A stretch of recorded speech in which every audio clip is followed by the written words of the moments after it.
ನನಗೆ ಆನಿಬಲ ಬಂದಿದೆ, ಕಾಂಗ್ರೆಸ್ ಪಕ್ಷಕ್ಕೆ ಗೆಲುವು ಬಂದಿದೆ ಅಂತ ನಾನು ಭಾಳ ಹೆಮ್ಮೆಯಿಂದ ಹೇಳಕ್ಕೆ ಇಷ್ಟಪಡ್ತೀನಿ. ಯಾಕಂತಂದರೆ ಅಕ್ಕ ಅಂತಂದರೆ ಬರೀ ನಂದು ಒಂದೇ ಅಕ್ಕ ಅಲ್ಲ, ಅವರು ಇಡೀ ಬಾಗಲಕೋಟೆ ಜಿಲ್ಲೆಯಲ್ಲೇ ಮೀನಾ ಅಕ್ಕ ಅವರು. ಸೊ ಅದಕ್ಕಾಗಿ ನನಗೆ ತುಂಬ ಖುಷಿಯಾಗಿದೆ ಅವ್ರು ಬಂದಿರೋದಕ್ಕೆ. ನಮ್ಮ ಪಕ್ಷಕ್ಕೆ ಆನೆ ಬಲ ಬಂದಿದೆ. ಯಾವತ್ತಿದ್ರೂ ಕೂಡ ಒಂದು ಕುಟುಂಬದಲ್ಲಿ ಮನಸ್ಸುಗಳು ಅನಿವಾರ್ಯ, ಆದರೆ ನಾವು ಒಂದೇ ಕುಟುಂಬದವರು ಅಂತ ಅಕ್ಕ ಯಾವತ್ತಿದ್ರೂ ತೋರಿಸ್ಕೊಳ್ತಾರೆ ಅಂತ ಪೂರ್ಣ ನಂಬಿಕೆ ನನಗಿತ್ತು. ಕಾಂಗ್ರೆಸ್ ಪಕ್ಷದ ಕುಟುಂಬಕ್ಕೆ ಕಾಶ್ಯಪ್ ಅವರ ಕುಟುಂಬದಿಂದ ಒಂದು ದೊಡ್ಡ ಶಕ್ತಿ ಇದೆ. ಸೊ ಅಣ್ಣ ಮತ್ತು ಅಕ್ಕನ ನೇತೃತ್ವದಲ್ಲಿ ಹಾಗೂ ನಮ್ಮ ಎಲ್ಲ ಹಿರಿಯ ನಾಯಕರು ಉಮಾಶ್ರೀ ಅಕ್ಕ ಅವರು ಎಲ್ಲರ ಜೊತೆ ಎಲ್ಲರ ನೇತೃತ್ವದಲ್ಲಿ ನಾವು ಚುನಾವಣೆ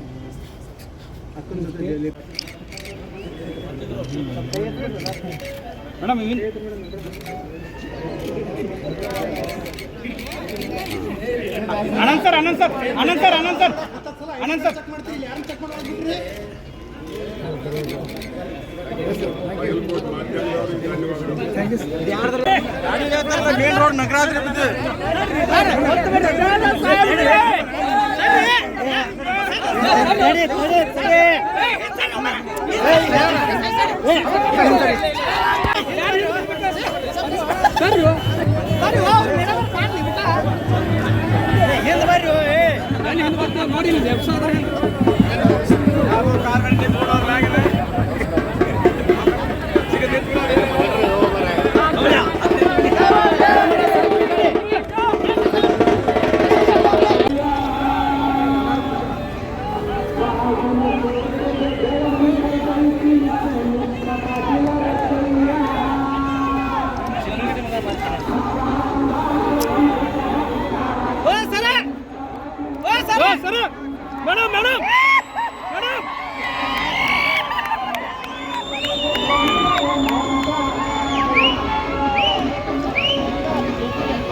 ಸರಿ